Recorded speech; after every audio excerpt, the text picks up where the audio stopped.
stream. Ah, we're live. Okay. Right. Do send me the link. I will. Let's get the link first. So, I'm going to get the link before we actually start. That might be a good idea. Yeah. I have an intro already in my head. Oh, okay. Oh. Well, I'll. Okay. Well, do you want to introduce the podcast then, Joey? I will. Okie dokie. I wrote it down and everything. Aw. Okay. Do it. Okay. Hello and welcome everyone. This is Redo the Line podcast, a podcast where three friends, a writer, an animator, and a voice actor, sit around and chat instead of working on their own projects. I am Joey Michelson. I am the writer in Redo the Line. With me I have Lou, or Crash Taco, who is the animator on Redo the Line, and last but not least, our favorite, Pavle Vasilyevich, who is our voice actor on Redo the Line. You said redo the line twice. Yes, we are here. We are doing great. Okay, Yes. so Joey, since you are the host today, would you like to lead the podcast? Okay, so sure, why not? A little heads up on what we're gonna do here is we're gonna interview all sorts of people, mostly creatives, writers, musicians, songwriters, animators, like all the sorts, voice actors. You know that bunch. You're the lovely people who entertain you in multiple different ways with multiple different skills. And we're just going to have like a friendly, casual chat. We're going to ask them their origins up till where they are now and if they are able to, any future projects they're working on. And have a fun chat about it. Yeah, and that's And that's, if there's anything else that we're going to do and you want to add on, like... yeah. Pretty So, much covered it. huh? Sorry. Yeah, you pretty much nailed it. I mean, we are just here, and we're going to hopefully interview people over the course of this podcast.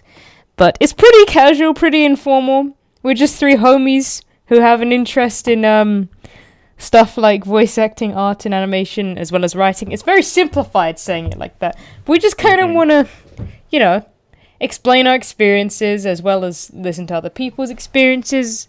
Maybe make new friends. Maybe make new friends. Yeah, that could be fun. Yeah. We're hopefully going to bring more people on, and we kind of, we'll probably have, like, anyone who is involved in art in some way, because all experiences with these, like, creative mediums is different, so we want to explain them and just have, a jolly good time, as we said before. So, who wants to go first? Oh. Okay.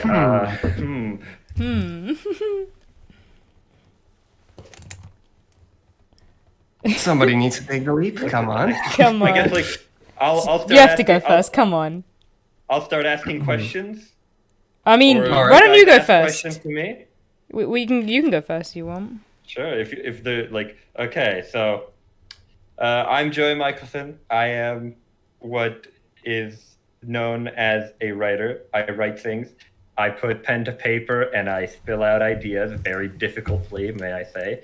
And the only work of known that I've worked on and has been released is Crash Taco's project on Levels in Crime. I wrote a bit of the script. I helped with the script, and I didn't do the animation because that is all single-handedly done by the beautiful and wonderful Crash Taco.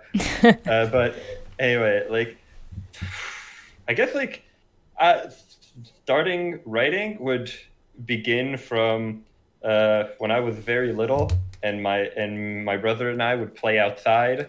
It's more like acting instead of like writing, but it was just like we created these two characters, and like I played one character, he played another, and then we like switched roles if depending on the scene, and then I wrote it down on pieces of paper. You'd write it down? Yeah, I wrote it down. I can't Oh, that's find it adorable. anymore. Like, It was adorable. And we created this world where it's like 4 countries that like are constant battle, and then these two characters are like friends, but they're from two different things. One of them is like a complete idiot, and my brother played him, who's a complete idiot and follows like a different sort of worldly logic than my character, who was who was just trying to live his life. Just chilling. This guy, Why does that this guy sound just like comes the, in. the dynamic between you and your brother? Because it essentially was. It just was. Yeah, it That's just fair. was. And we stopped, but we had like we wrote down a bit, and we had fun doing it. And then I moved on. In middle school, I had this English class where the teacher was a creative writer, and Yeah. she did a lot of creative writing assignments. And, Okay. and one of the assignments was like, you read books in English class, and one of them was like The Giver, I believe. I actually don't know The that Giver. one. What one is that? The Giver is like a book about it's a utopian society in the far future where they take away all emotions and everything, Oh. and it's kind of like That sounds very and- up your and street, I'll all be co- honest. and all colors except one person has all the memories of the past, can see all the colors, and has all the pain of the world, and this is the Giver. And Right.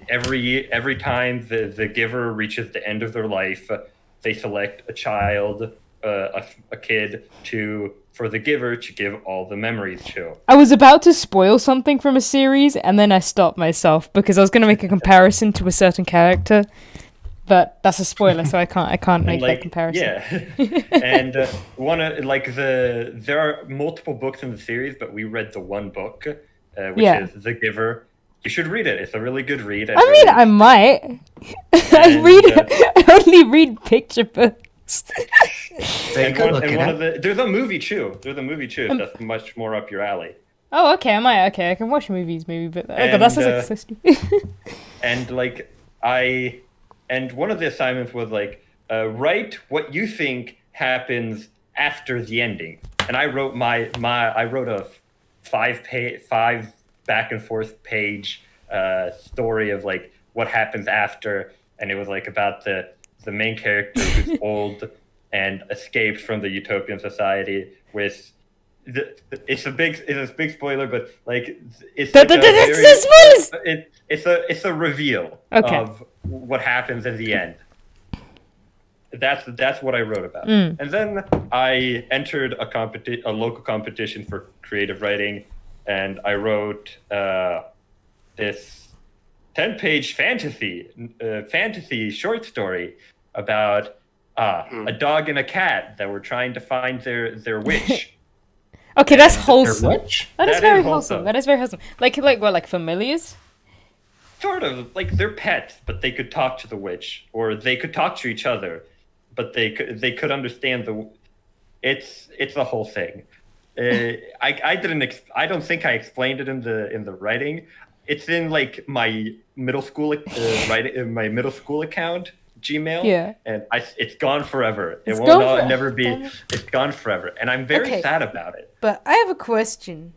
Go ahead. When like, did you ever get invested in writing technique, and if so, when? Like, I think when I started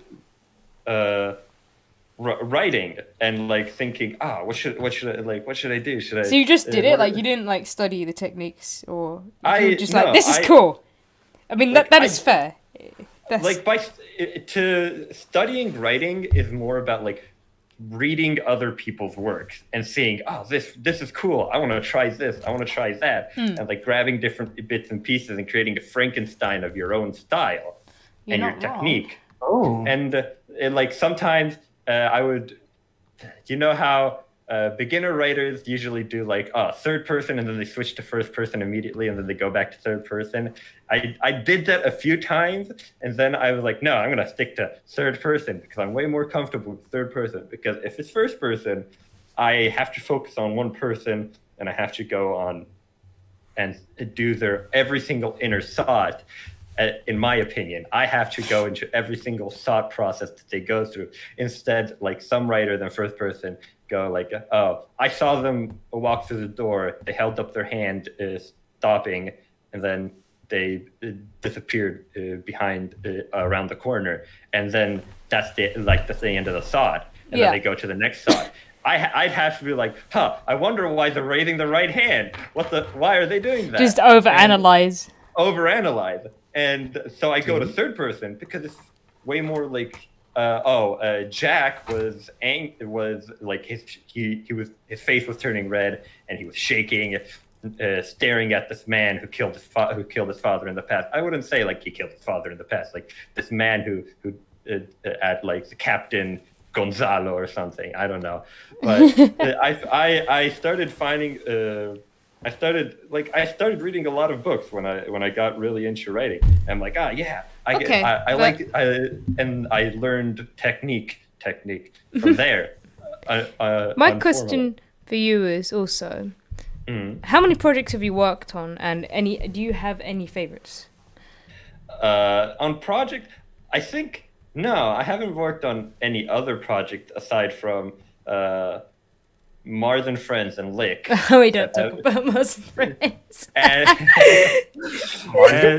I haven't worked on any other project aside from the ones that you and I work on. I'd like to work on other projects, and hopefully you'll get the chance to. I mean, your writing's really good, so. No. I have some scripts that I'm writing personally at this very moment. Yeah. That are, well, I'm not writing them. I'm like word vomiting ideas in a notebook, and then I'm gonna see which one I like more, and then I'm gonna write it. But no, like my favorite so far that I've worked on would be Lick, because it was like because it kind of combined a historical setting with with writing, and I wrote about a historical setting and about characters in this historical setting. Although it's not explored at the moment. It was because it was a pilot. Yeah, you can only go so far in a pilot. A lot of it's within the design, though. I don't think you have too much control over that. You have control of the way they speak.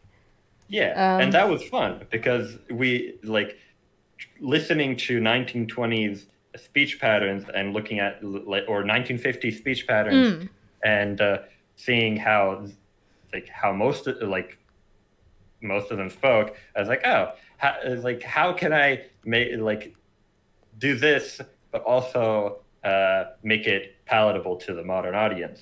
Also, another thing is that the way you write certain characters is just amazing. I can only take half the credit for the script because I only wrote half the script. But you wrote why did I say that? I knew what I was going to say next, but I just couldn't put the words. You wrote Victor incredibly well. Also, what was I going to say? No, anyway. Yes, you wrote Victor incredibly well, I feel. Yeah, I look at how... because usually the writing process Lou and I go through is...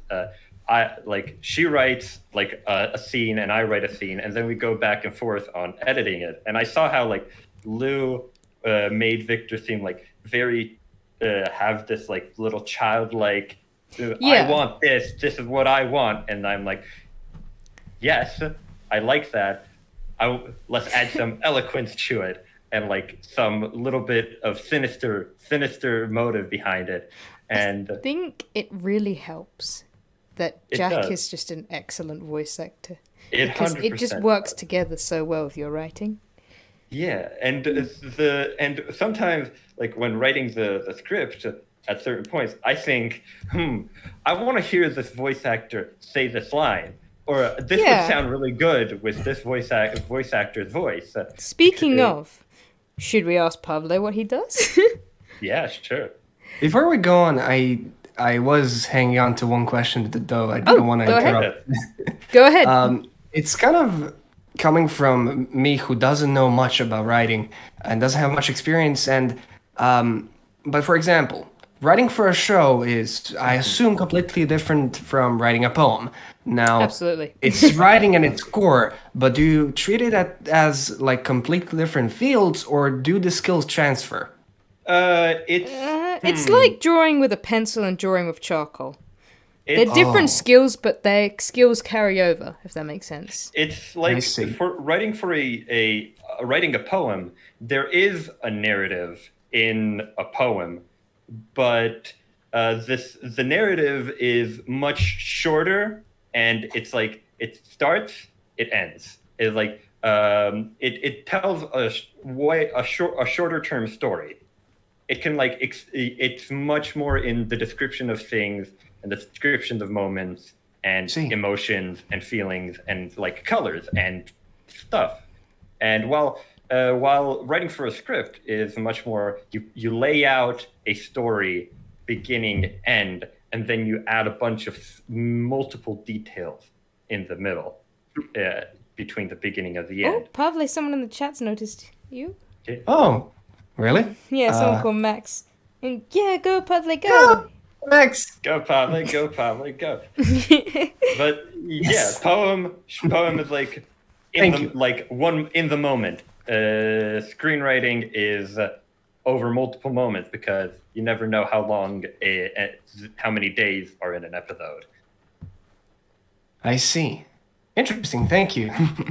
Yeah. I was wondering on that. But Right. what do you do, Pavle? Like tell us Well- about your voice acting origins and experiences.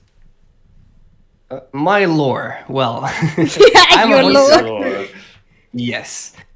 I'm a voice actor and demo reel producer. By that, I mean I produce demo reels for other voice actors. And when it comes to voice acting side of things, I worked on a bunch of projects. You can find my full resume on my website, pavleva.com. Shameless plug.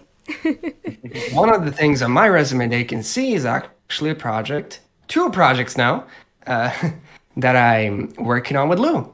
And I'm very That's right. fortunate because Oh yeah. Lou and Jerry are both extremely talented people that Aw, I very much shush love.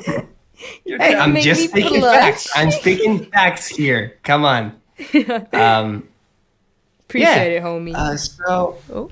yeah, and yeah, that's like the voice acting side of things. When it comes to demo production, that's audio engineering at its core. It's a very creative thing, I would call it, because you need to mix what the voice actors provide, their lines, and you also need, of course, to record with the actor and the script that the actor needs to record. So there's writing, mixing, and recording, which all comes together into this one project. And one thing I want to say about that real quick, it's all the things need to work equally well, and this doesn't work. That applies for this doesn't everything. just count. Yeah. I was gonna say that this doesn't just count for demo reels, but for example, let's say Lovers in Crime. Everything needed to work up to some standard for it to go well. The writing, the animation, and the voice acting. And when it comes to demo reel production, when a demo reel is bad, usually the demo reel producer gets the bad end, because that's like one of the biggest roles. It kind of is both, isn't it? Like you said, there's a responsibility to The this both sides. producer, yeah, the producer can only do so much with with bad acting. So yeah, everything needs to fit Yeah. well. Yeah, that's what I do. Like how did you start getting into the demo reel production side of things, as well as the voice acting? Did you start with voice acting and then move into demo reel production after you found out about it, or did you just go demo reel and then voice acting? I first started with voice acting, and it all went from Dungeons and Dragons. Yes, I first started. That's quite common, getting into actually. that. I think. Yeah, because It you surprises act me with still, characters. but yeah. Another big thing when it comes to Dungeons and Dragons is Critical Role. It's Yes, that's yes. A bunch of voice actors all together playing Dungeons and Dragons. It can't get better than that. It simply pulled me in with such force that I said, I want to do this. And it started off with me playing Dungeons and Dragons, just acting out some characters I wrote down with a story. It was pretty fun. It gave me a creative outlet to, be creative. To peak. And Yeah. yes, and that quickly spiraled down into me wanting to try voice acting, and after that, I went into demo reel production. After I realized, oh shit, this is a part of voice acting. I need a demo, so I got myself a demo, and I was very fortunate to work with a great demo producer that inspired me to try it myself. Yeah. Yeah. That is awesome. Like, yeah, like I understand like the D&D as a creative outlet because it also like it helps with voice acting, as in like, oh, I get to get into character and like, I'm a goblin now, and like, Yes. and all that. Improv a lot. And it also helps with writing if you're a DM, because Exactly. with as a DM, you write out the story, and then like your players live in that story and like go along with it as much as they can with We their should play interference. D&D on the podcast at some point. One day. Yes, And please. like the thing about like with writing in D&D is like you create this world as the DM and the characters interact with it. And sometimes the DM will be like, here's a story thing that could be interesting if you want to follow it. And then they follow it. Or here's a little side quest, and you write the little story for the side quest. And then you kind of like Or have it's to like, morph the story in the here's- middle of it. Or for you, it's like, here's the story, and then everyone else is like, yeah, we're going to do not that, and then you somehow make it back into that story. Because that's the work of a DM when writing, right, Pavle? Yep. It is The impressive. DM, yeah, so when it comes to DMing stuff, it can go two ways mostly. And you need to try and not railroad your players, which means force them to play the story you wrote out. Yes, of course, you spend time writing a story. You want your players to experience this amazing world you made. But if the players want to do something, to a certain extent, you allow them, and that's where the improv comes in. Like with the experience I've had as a DM, with Lou as one of my players at one point, like her and the other players that have, they went a total different direction. They were having fun, and then I reworked things into making a fun story for them, which involved zombie prostitutes and this bar maiden Amazing. called Gertrude, and it I really love Mystica. this. and Mishtika, the Russian dominatrix. But What? and it was fun. It was really fun. It like went all over control. It went out of control for what little time we played it. But if you have an idea and people like input ideas, you become better at receiving input as a writer if you DM for D&D, in my opinion. Because you put out an idea, your friends and players go, yes, but what is this? And then you're like, oh, that's a good idea, and then you work away with it. Yeah, two things I want to say about this is I want to build off what you said about writing and D&D. And for example, and you can tell me if I'm wrong here, but as a writer, when you write something that's very long, like a story, if you want it reviewed, you need to give it to somebody, they need to read it and then think about it, which takes a lot of time. And yes, that's a great way of getting your work, getting feedback on your work. But when you're DMing a story, you're presenting the story to your players in real time, and they give you feedback in real time, which helps. And that's a thing I've noticed. And another thing, when I DM'd, I'm fortunate to be a part of a very talented group of individuals that play with me, and their imagination is vivid. So sometimes they think of stuff that's better than me. So I act as if, yes, that was supposed to happen. Idea. That was Yeah. of course, this is supposed to go this way. Of course. This was my plan all along. Exactly.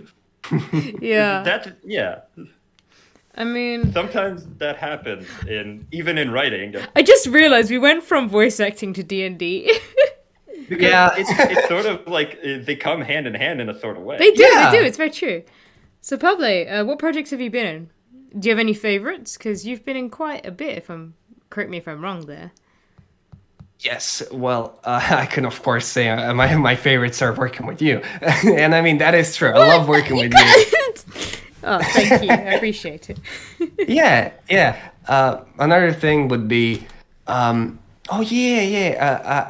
play a lot of grandpas, which I am a young man, but my range kind of goes all over the place. And one of those is my old man voice. I love it. Yes, indeed. It's very cartoonish, so it can be used in a lot of situations, but it fits in some certain projects so well. For example, I voiced a grandpa in Sonic Revved Up. You can look it up on YouTube. That was a very fun project to be a part of. It's very fun to watch. Yeah, thank you for watching it. Wonderful cast, and animation is just supreme. And what else? Oh, yeah. I've been cast in a game recently. I can't say much. Oh, yeah, you can't say much. But one thing I can say is kind of a sad truth. The game is for VR, so I can voice it, but I can't play it because I don't have the system. No! I know! No! Yeah, that is depressing. But you'll tell us what it's called, so we can look up Let's Plays, right? When it comes out, yeah. And another very fun project I'm a part of. Oh, actually, I don't think I can't say this one. No, keep it safe. Keep it safe. You don't want to get in trouble. Yeah. Better be safe than sorry. Yeah. Damn you, NDAs! Oh, shush. We had a friend NDA for Love Secret. Yeah. Yeah, it's like that's awesome, and like that's really awesome. And there's like going back to like this was my idea all along. Well, you know how when you create something, Lou and I have experienced this multiple times where like a fan on a server says, "Hey, is this what you're trying to do?" And then Lou and I totally go blank and go, "Wait, we did that? That's crazy!" And then we're like, "Okay, yeah, we did that. That was totally on purpose." That doesn't matter. Yeah, that's right. That's right. Yeah. Amazing. And it's the fun part in like.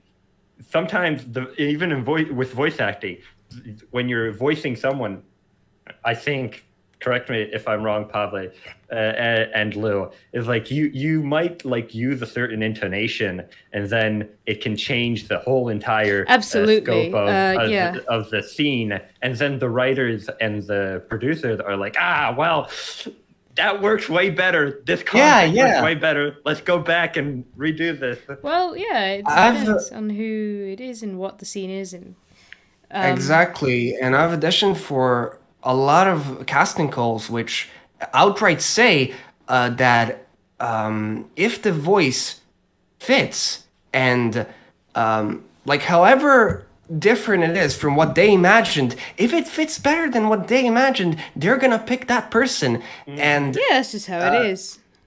Yeah, it gives you this freedom to try out new things, and sometimes potentially it works, and it's even better.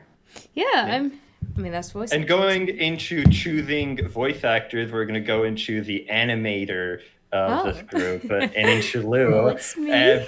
She is the animator and director of Lovers in Crime. She is Crash Taco. Tell us about your lore, your origins of animation and directing projects. Let me get a little close to the mic, just get a little comfy.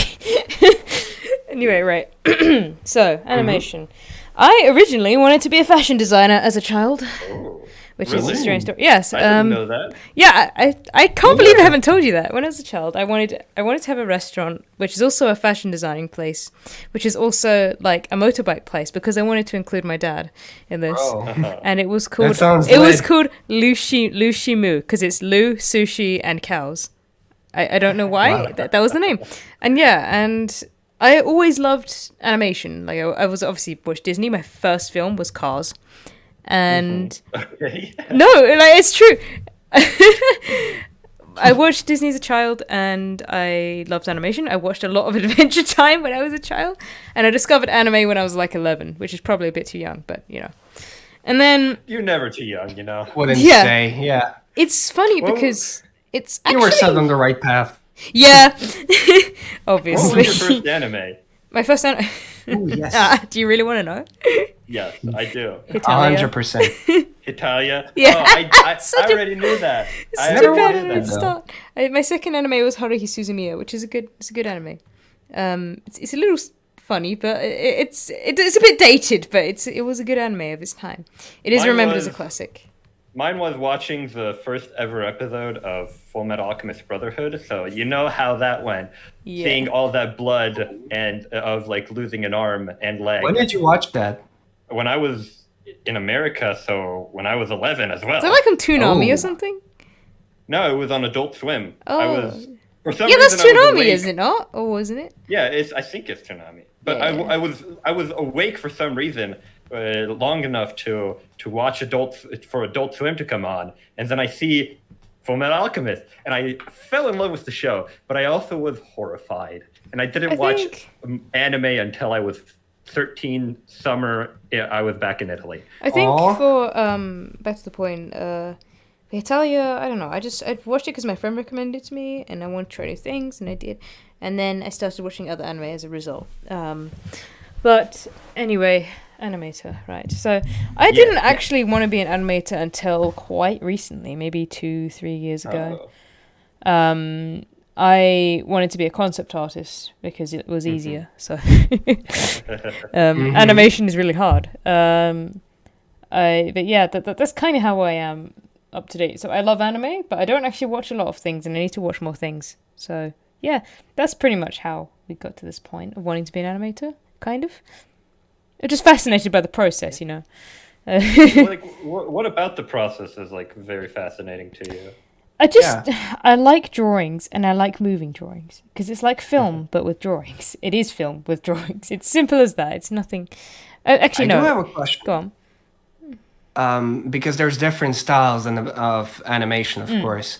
There's like frame to frame. I don't know much here, so Yeah. you can fill in the blanks. Oh, absolutely. And yeah, there's another one which I do not know the name of, which you rig the That is drawing.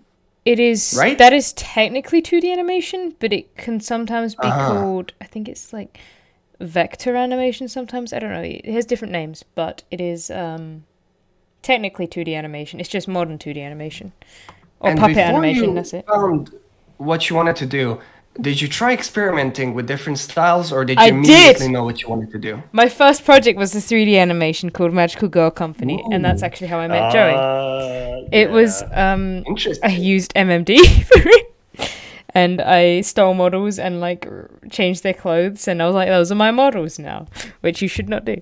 Well, I mean, you can do when you're younger because as long as you're not making profit from it, it's probably fine. Ask the creators if you use models and want to change them. Make sure you get the permissions. But I was And make a about profit. 11 then, maybe 11 to 13. I did that for. You were a child. Yeah, so it didn't really Maybe. matter because I was small. And You then can't go to jail to be a child. then I did stop motion for a little bit. I did a lot of Lego stop Ooh, motion. I think they're all deleted, sadly, because I used to post Oh them my on YouTube God. on this channel, but they're all I gone. think I did Lego stop motion when I was like super small myself.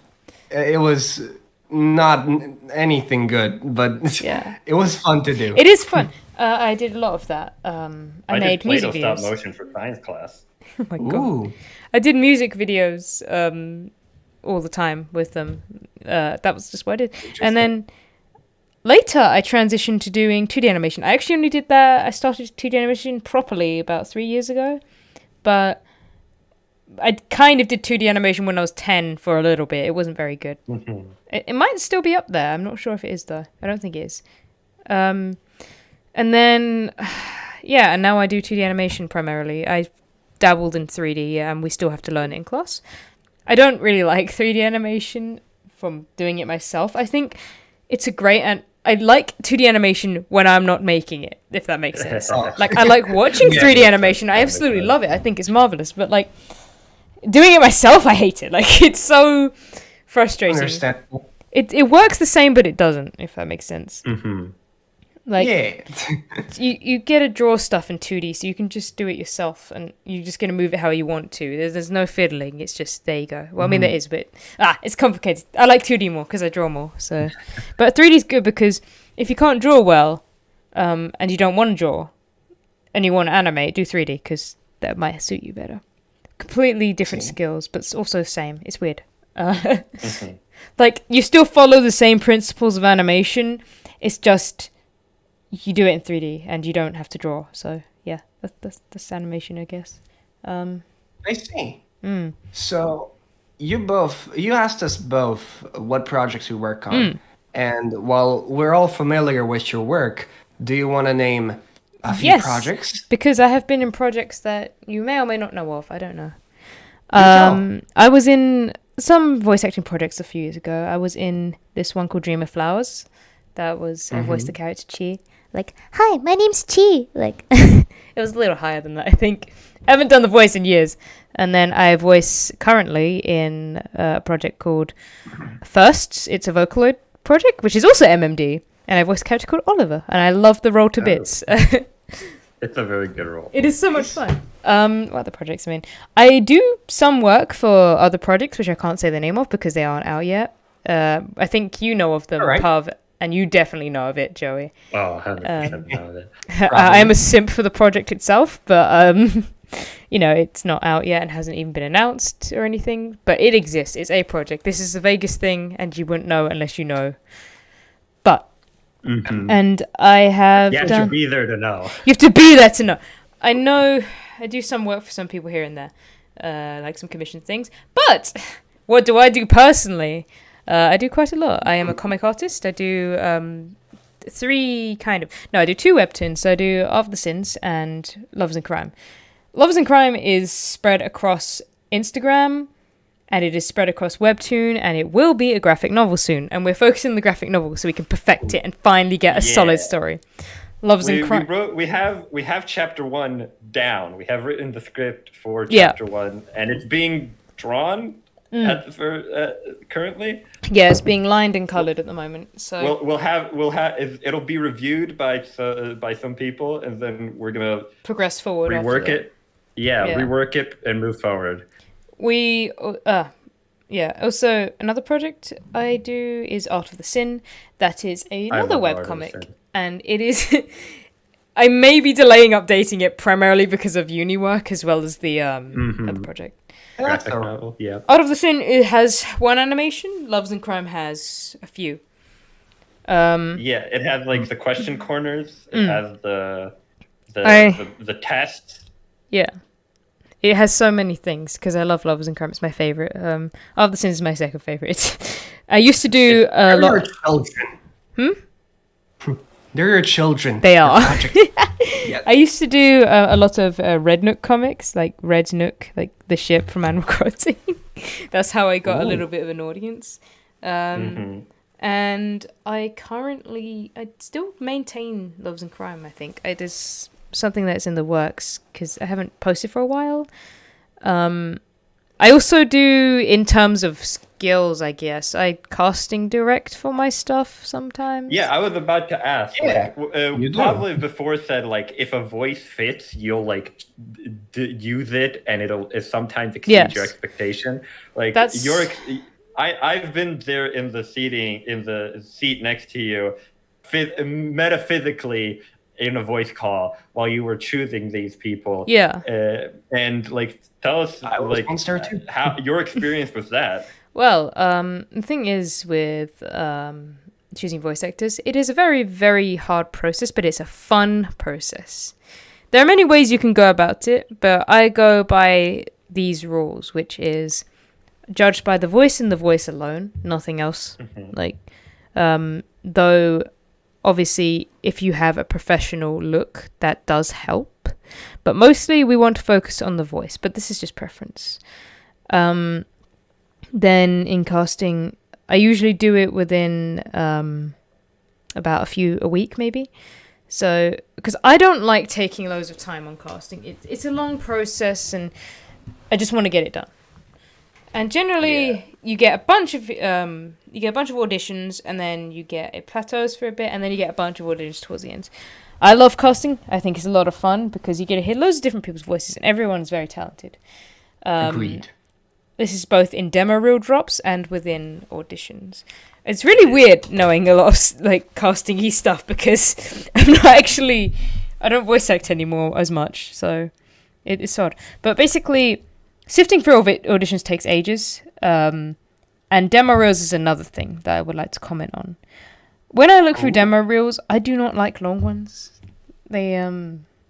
How long? I actually want to add on this. I listen to demo reels for about, because I kind of scrub through them a little bit because people do different voices, obviously.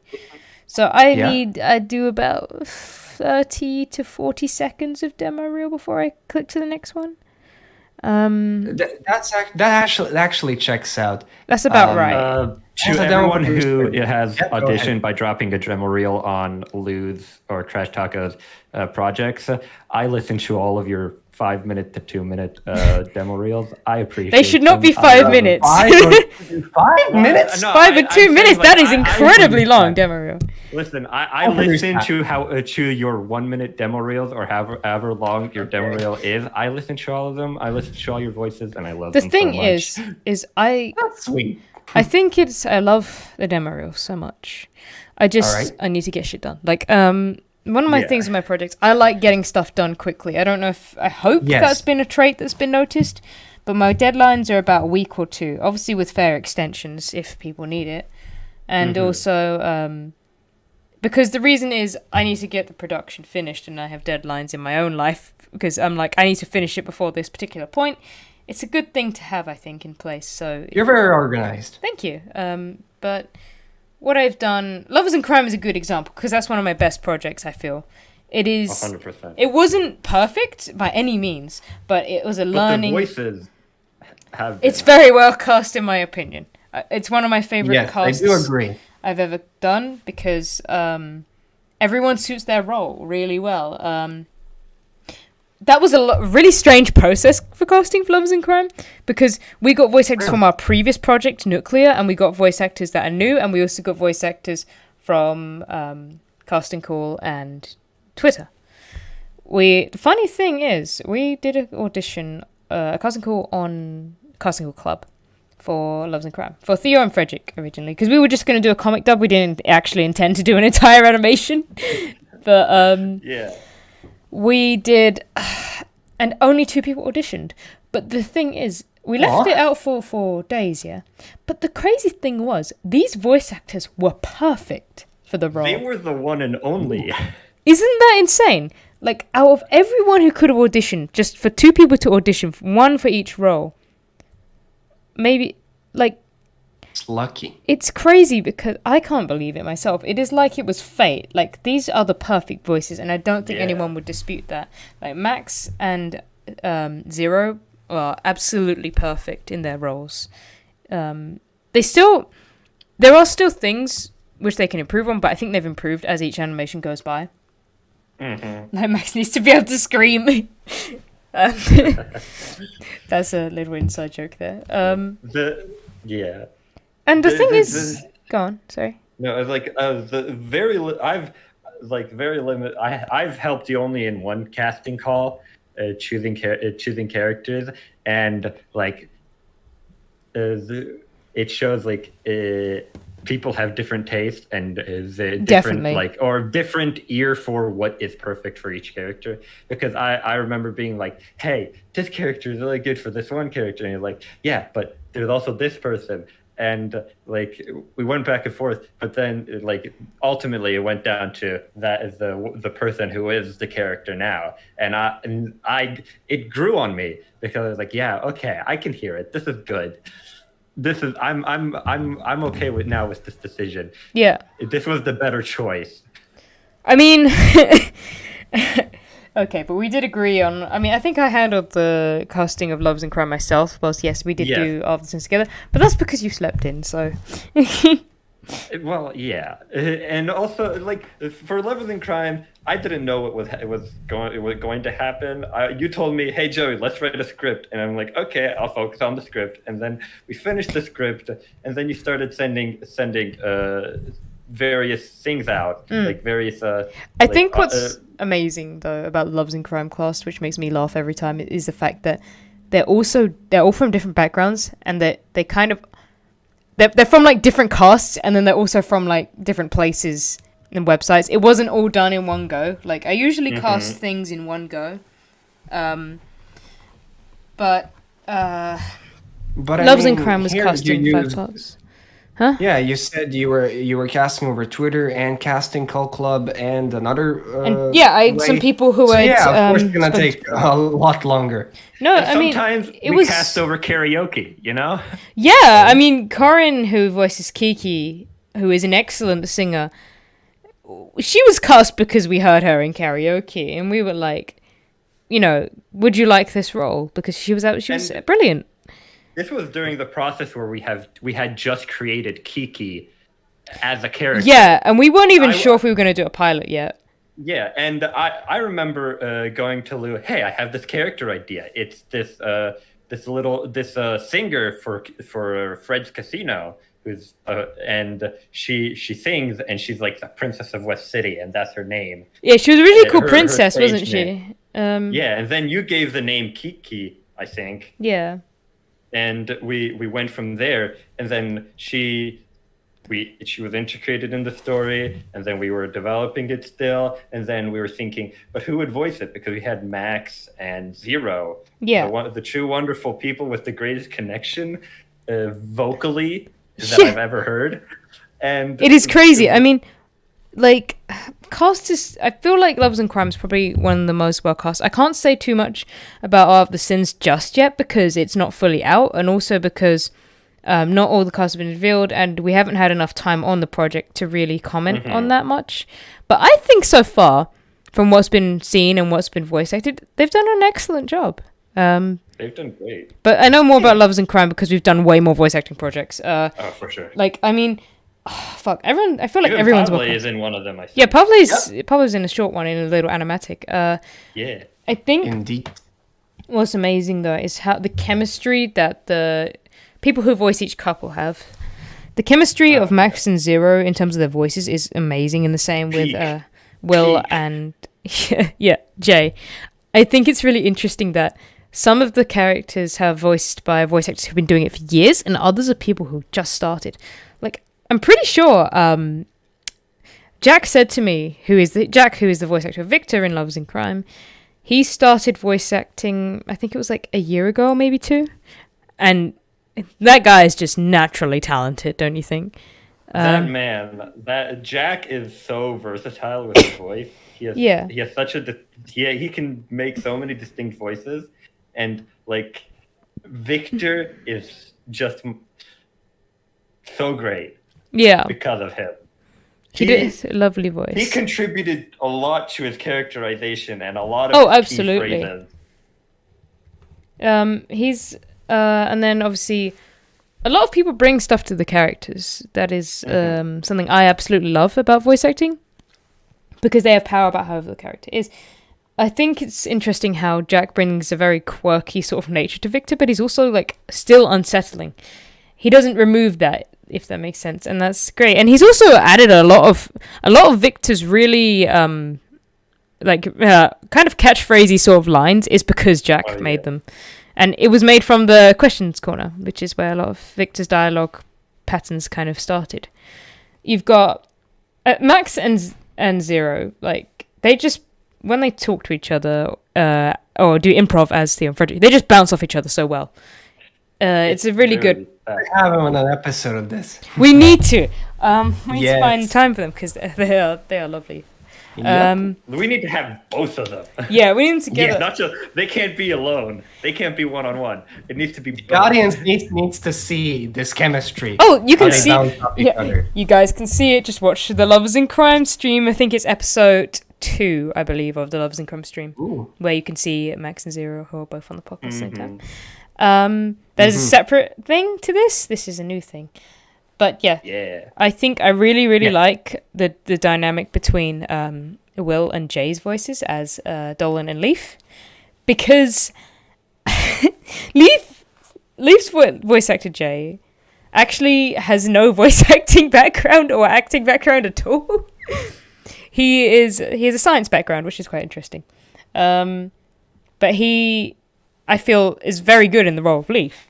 He has a naturally quite raspy voice, and it works really well because it doesn't sound like too it's a little unsettling as well, and I think that works really well for Leaf.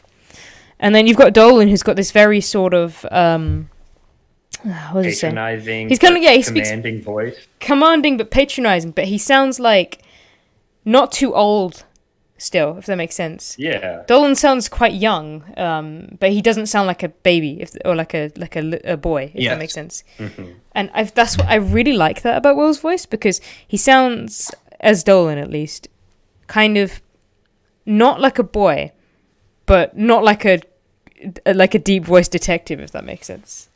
And the contrast between that, like Jay's voice and Will's voice, is very nice in the same way that it is with Max and Zero, particularly. Of course, we can't forget our lovely duo of Kiki and Marlo, voiced by, as we said before, Gareth and Corin, or Yuli, as well as Gareth.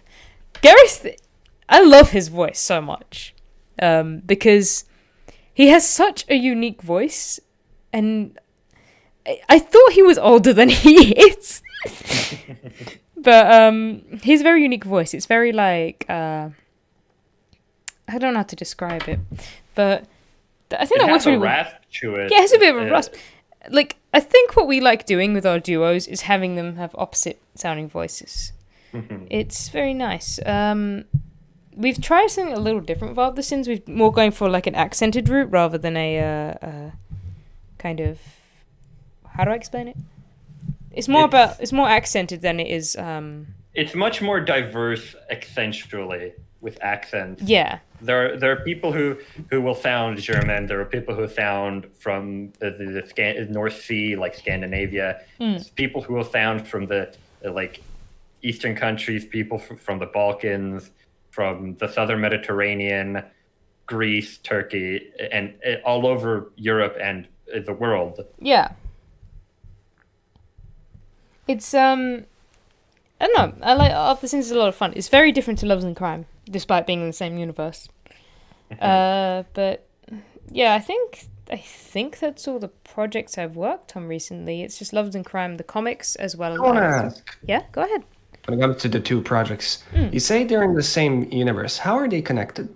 Well, the thing is, Of the Sins is set in like about 100 years. It's about About 80 years? 70? No, 60, 70. 70 years? Maybe 60. I think it's like 60 years maybe after Lovers in Crime is Because, set. yeah, some of the characters 20, so- from Lick are still alive. It's about especially the 70 younger years. ones. 70 years after, sorry. Yeah. Yeah, some of the characters are still alive. It is not the same story, but it's just a cool connection there. Like, you get direct descendants from some of the characters in it, and some of the characters from the original, like from Lovers in Crime, that are still alive, like Joey said. It's a lot of fun. I think it's very fun having callbacks to those characters. Yeah. It's quite funny seeing them as old people. But yeah. that's how they It connect. really is. All right. I think that is all of us, isn't it? Yeah. Yeah. Yeah. Like, Okay. Well, I think we introduced ourselves pretty well. Yeah. Yep. Next time we will probably have a guest or maybe a few guests on board. Hopefully. Maybe. Ooh, very fruity. And to see who it is. Yeah, I mean, we don't know who could it be. We won't know until next week, probably. I have an Yes, idea or of who I whenever want. possible. Yeah, I have. There's a possibility we might make a system so people can submit stuff and we can see who gets on when. Yes. So if you Just to are, keep it organized. if you are a creative person and you are interested, you can absolutely apply or like respond to the tweet that I made about this. And if you want to be on here, Shameless plug. yeah, shameless plug, shameless plug. But if you want to be on the podcast, the only requirement is that you are an artist of some sort, whether that is voice acting, audio production, art, like traditional artists, like as in drawing and stuff, animation, Be creative. writing. Yeah, if you're just creative, Art. I don't know, pottery. We can make this really Yeah, interesting. that too. Yeah. Like, you do like whatever, anything creative, weird and wonderful. Sign up, though. It I doesn't do matter wanna how say- well known you are. Come Yeah. chat Yeah. with us. Yeah, just let us Tell us know. about everything. So yeah, we might have a few But- people on next time. But yeah. Yeah. Before we sign off, I do want to ask the lovely audience if they have any questions. Yeah, you see the small audience. The audience of two other people aside from us. That's right. Come on. Hey. They might not. But there's also like people in the future who might watch this. Who knows? So True. leave it in We the might read comments. comments. Yeah, and we'll address them Mhm. in the next stream whenever we see them, I guess. Or Yes. send a message on Twitter Yeah. and Instagram. But yeah, if anyone is interested in coming on the podcast, we'd be happy to have you. This is not like to get clout or anything. This is just a fun No, no. little chill podcast where Yeah. we talk about the creative bud. stuff. Yeah. Yeah, so All right then. also just to clarify, I'm not a professional. None of I- us are. I've- no- Well, except Okay. Pavle. Pablo is a professional, but Yes, I hold myself. for to me the and Joey, standard. we're not professionals. We're just going off what we've learned and and what we do to make our fun. projects. Any like, our word is not professional. It is what we No. do to make our projects. But you can take that, or leave it. It's completely up to you. We're just here to have fun and talk about stuff we like doing. Yeah. Yeah. So yeah, I guess that ends it. Anyway, this was the episode. As to recap, I am Joy. I am the writer. Lou is Crash Taka, the animator. Pavle is the voice actor / demo reel producer. And remember, redo the line. Bye.